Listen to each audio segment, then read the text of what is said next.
ہمارے پنجاب کے opposition leader Butcher صاحب اور اس کے علاوہ شیخ وقاص صاحب اور خالد خورشید صاحب موجود تھے. خان صاحب نے پاکستان تحریک انصاف کی خواتین کی کمر مشانی تانے کیس میں گرفتاری پہ شدید افسوس کا اظہار کیا، اور اس سے بڑھ کے افسوس کا اظہار یہ کیا کہ پاکستان میں خواتین کے حقوق کی جو آرگنائزیشنز ہیں، جو تنظیمیں ہیں، وہ کیوں خاموش ہیں. خان صاحب نے میرے سعودی عرب کے حوالے سے دیے گئے بیان پہ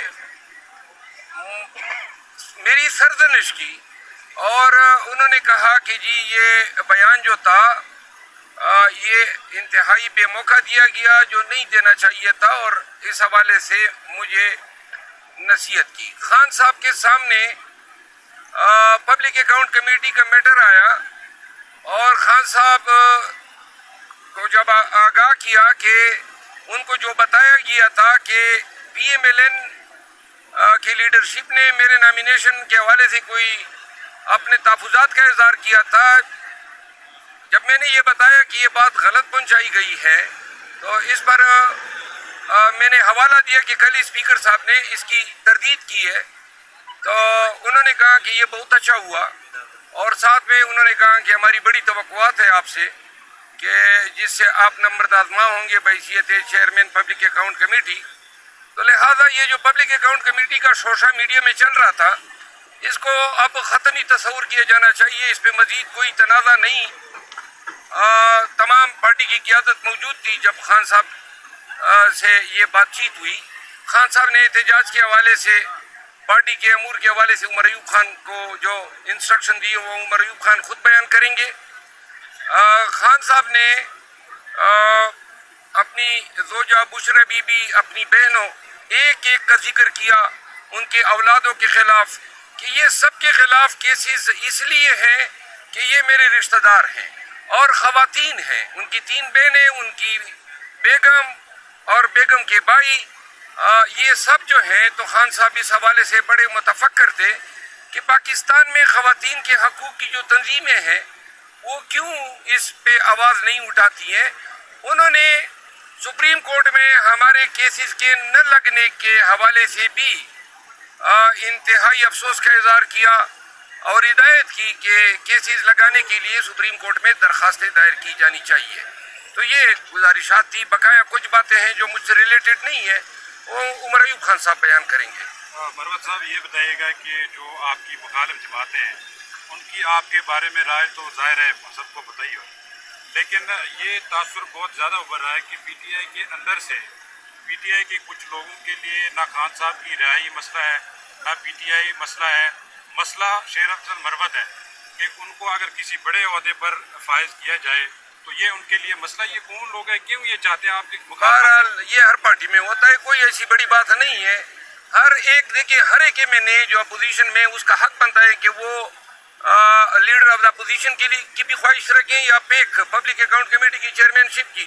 تو یہ کسی کی خواہش پہ کوئی قطعہ نہیں لگائی جا سکتی ہے، اور یہ کینچاتانی تقریباً ہر سیاسی پارٹی میں ہوتی ہے. صاحب یہ مسئلہ اب سارٹ آؤٹ ہو گیا یا ابھی چلے گا؟ نہیں، ابھی تو سارٹ آؤٹ ہو گیا. آج جو ہے اس حوالے سے نوٹیفیکیشن متوقع ہیں. اس بات کی کوئی تحقیق ہوئی کہ جو کل سردار لطیف کوسہ نے نام لیا تھا حامد رضا صاحب کو، کوئی اس پہ بات ہوئی؟ نہیں، سردار لطیف کوسہ صاحب نے حامد خان صاحب کا نام لیا تھا. حامد خان صاحب تو سینیٹر ہے، وہ تو بن ہی نہیں سکتے. یہ تو نیشنل اسمبلی کی کمیٹی ہیں. وہ بیسیکلی لطیف کوسہ صاحب نے نہیں لیا تھا. جس صحافی نے سوال کیا تھا انہوں نے یہ نام بتایا تھا کہ ان کو یہ پروپوز کیا گیا. تو سردار صاحب نے مجھے خود بتایا کہ جی وہ تو صحافی نے نام بتایا. تو میں نے کہا جی یہ بات ہے. بہرحال سردار صاحب کو یہ وضاحت بھی ہوئی کہ وہ تو سینیٹر ہیں. یہ پبلک اکاؤنٹ کمیٹی جو ہے اس کا چیئرمین نیشنل اسمبلی سے ہوتا ہے. گورنمنٹ آپ کو بنانا نہیں چاہ رہی، آخر وجہ کیا ہے نہ بنانے کی؟ کوئی نہیں، ایسا نہیں ہے. پارٹی میں خواہش ہوتی ہے لوگوں کی، لیکن آج وہ مسئلہ ختم ہو گیا. گورنمنٹ کی طرف سے گورنمنٹ کی کہہ رہے ہیں کہ نہیں بنانا چاہ رہے. نہیں، گورنمنٹ نے تو کل ہینڈ آؤٹ جاری کر دیا. آپ نے نہیں دیکھا ہوگا، اسپیکر صاحب نے اس کی وضاحت جاری کی ہے. صاحب یہ بتائیے گا کہ اس وقت جو آپ کی پارٹی کے جو نے کوکی اسمبلی ہے یا صوبائی اسمبلی کی ہے، وہ وہاں کی جو قیادت ہے گنڈا پور سے شدید ناراضگی کا ان کا تحفظات بہت زیادہ، جس کی وجہ سے پارٹی کے اندر جو ہے پشاور کے PTI میں ایک فارورڈ بلاک بننے جا رہا ہے. اس حوالے سے کیا کہیں؟ نہیں، کسی فارورڈ بلاک کی خبریں نہیں ہیں، اور نہ گنڈاپور صاحب کے حوالے سے ہمیں علم ہے کہ کسی کے تحفظات ہیں. آج تک کوئی بیان نہیں آیا ہے. یہ ساری خبریں جو ہیں یہ مفروضوں کی بنیاد پہ ہیں، اور انہی کو جواز بنا کے PTI میں انتشار پیدا کرنے کی کوشش کی جاتی ہے. اچھا، یہ ایک بات عام ہے کہ آپ کے جتنے بھی لوگ خان صاحب سے ملنے آتے ہیں اڈیالہ جیل میں، وہ خان صاحب کو الگ الگ بریف کرتے ہیں، جس کی وجہ سے یہ ساری صورتحال پیدا ہوتی PTI میں. ہر ایک اپنی عقل کے مطابق، اپنی نیت کے مطابق، اپنے سمجھ کے مطابق بات کرتا ہے. لیکن یہ کہ اب تو ساری چیزیں سٹریم لائن ہیں. پارٹی کی ایشوز پہ کس نے بات کرنی ہے، انڈیویجول یا لیگل ایشوز پہ کس نے بات کرنی ہے، وہ اب چیزیں ابھی بھی ہم سارے اکٹھے بیٹھے تھے، اکٹھے میٹنگ ہوئی اور اکٹھے ہی ہم اٹھائے. اچھا، کل سے PTI احتجاج کا سلسلہ شروع کر دیا ہے. بانی PTI نے بھی کہا کہ ہم کل سے شروع کریں. یہ بتائیں کہ خان صاحب کیا ٹکراؤ کی سیاست پہ خان صاحب نے ببانگ دہل کہا کہ کوئی ڈیل نہیں، کوئی مفاہمت نہیں. بہت ہی واضح واشگاف پیغام دیا ہے. انہوں نے کہا ہے کہ نہ کہ صرف کوئی مفاہمت، کسی قسم کی مفاہمت کا سوال پیدا نہیں ہوتا ہے جب تک ہمارے پولیٹیکل پریزنرز اندر ہیں، جب تک جو ہے یہ جو شب خون مارا گیا پہلے 8 فروری کو اور پھر 21 اپریل کو. اور خان صاحب نے مولانا رومی صاحب کی ایک مثال دی.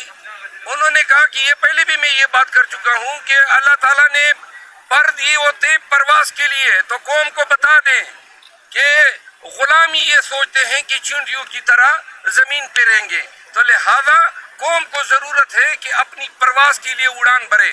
تھینک یو سو مچ، بہت شکریہ.